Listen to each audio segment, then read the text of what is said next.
The Jets manhandled the Patriots behind a vintage Aaron Rodgers performance. 27 for 35, and again, under 300 yards, 281, 2 touchdowns. Here's Rodgers postgame. I'm proud of our guys. You know, we've been improving, but it hasn't been good enough for some people outside the room. So to have a performance like tonight, I don't know how many yards we finished with, but it feels really good. It's expectations. If the expectation is winning, then we're going to celebrate it, but we should expect to win. The next step is expecting to dominate. Okay. Rodgers this season, first 2 weeks, fine. Last night, pretty great. How dangerous are the Jets with this version of Rodgers? Well, listen, this version of Rodgers, in my opinion, Coach, was I did not know if that version was ever going to exist again. Mm-hmm. And not that he was never going to have numbers like that again, but the way in which he did it. He was on the move. He was throwing on the move. There were a lot of things that I didn't know that he was still going to physically be able to do.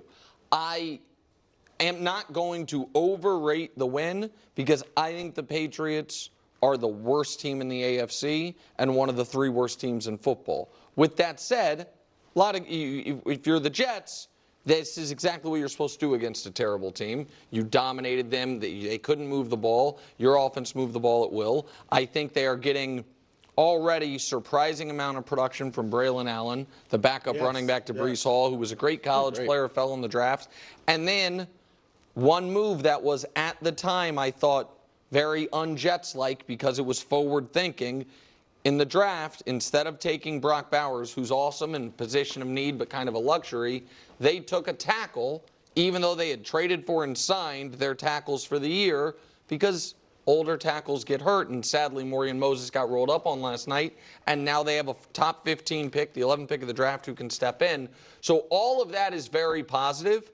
I still have significant doubts over whether or not the Jets are a playoff team, let alone a Super Bowl contender, but when they get that version of Aaron Rodgers, they're a really good team. I don't know how often they'll get it, but when they get that version, they're a really good team. The question, Coach, is how often they will get it. Because even his last year in Green Bay, he did have some nights where it was like, oh, that's the old Aaron Rodgers, but he couldn't do it consistently. Yep. So that is a legitimate question, but he has improved every game. And I think that'll probably go on for the next few weeks as he continues to get, acclimated to playing again, acclimated to his receivers, what he's comfortable, with Hackett calling and things like that. So I think he'll continue to improve. His numbers might not be better, but he'll continue to improve the next few weeks. And they're going to be at least 3-1. They got is it Washington coming? Yeah, a winnable game. Denver. Yeah. And then they got Minnesota. Yeah. We'll see. That could be tough, but they could be 4-1, which will build more confidence. I thought the defense stepped up last night after not looking good the first couple of weeks. He's gotten a little more connection with Wilson, got Wilson into the end zone. I think that was good. And you're right. I said Allen and Breece Hall, thunder and lightning, and they've looked like that. They look like thunder and lightning lately. Ran against each of them ran for about 50-plus yards against what had been a good rush defense. So I think, Coach, they win the division like I predicted, and get to the playoffs and, can do a little damage there. Yeah, so I look back at his final year in Green Bay. He only had one game that was better from a yard standpoint, where it's 291 yards, so just a 10-yard difference. And the fact that they've scored now 3 touchdowns in 3 consecutive games where they'd only been able to do it once the previous year, that's a huge plus. And he was moving around the way he moved around with 3 games in 11 days. Now, at that age, at 40 years old, it's hard to do 3 hard workouts in 11 days and be moving around. He did really well there, and that was encouraging. I also liked at the line of scrimmage, you saw the amount that he was controlling the offense, that he was checking plays. It looked like he was signaling with the wide receivers, which is something he's always been very good at, which then makes you think that the offense has taken some steps and had some growth, which is really encouraging as well. And a motivated, angry Aaron Rodgers is dangerous.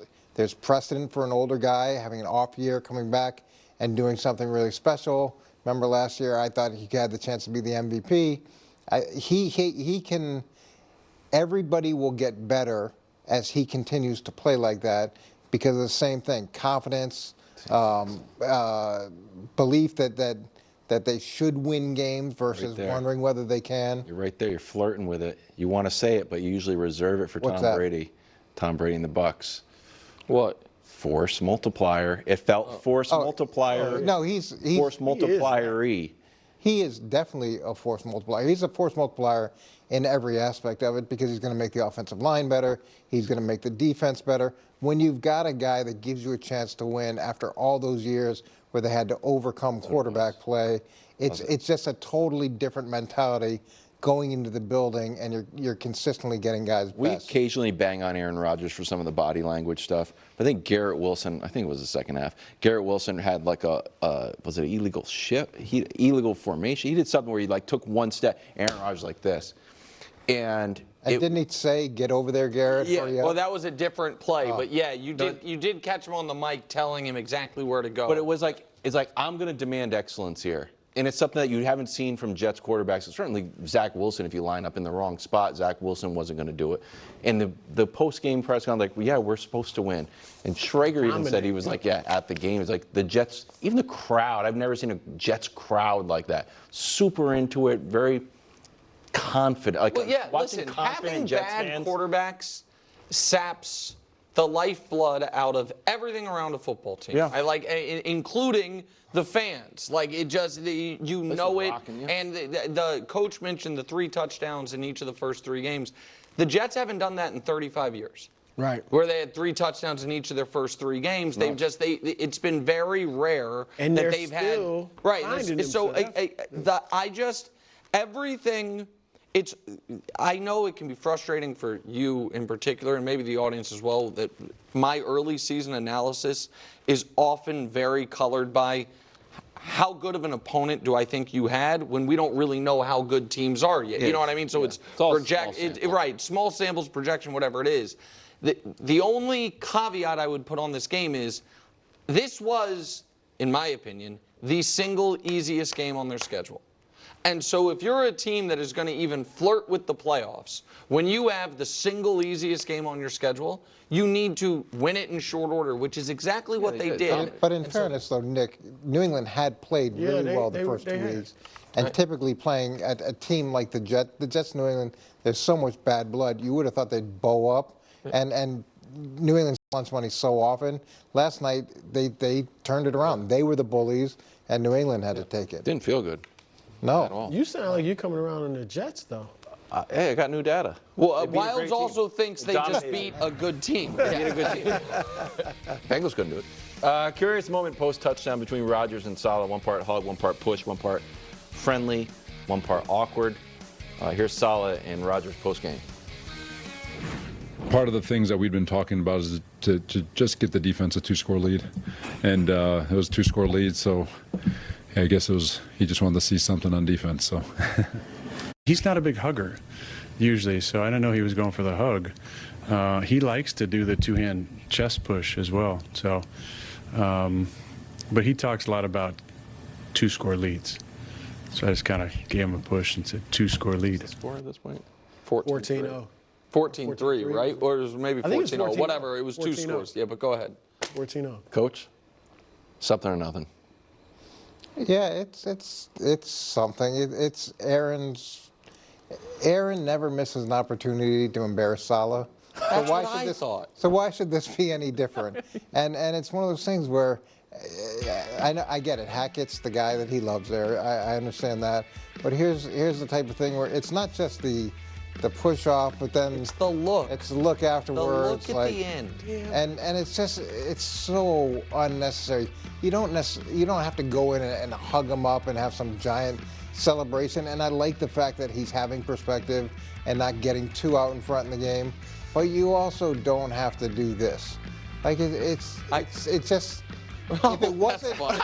Well, that one, Well, yeah, one I of these put is that a up. Super Bowl. That's you, I Coach. just wanted The to Super show Bowl's you not fair. that there have been historical hugs I mean, with his other head coaches. the, But, can but he's not a hugger. Can I I just know, ask but you? look at- Bobby's look at not a the- hugger. Okay, well, the affection in both one those is after a pictures. Super Bowl. That one's not fair. The other- What about the other one? Brew, can I just ask you a question real quick? Yes.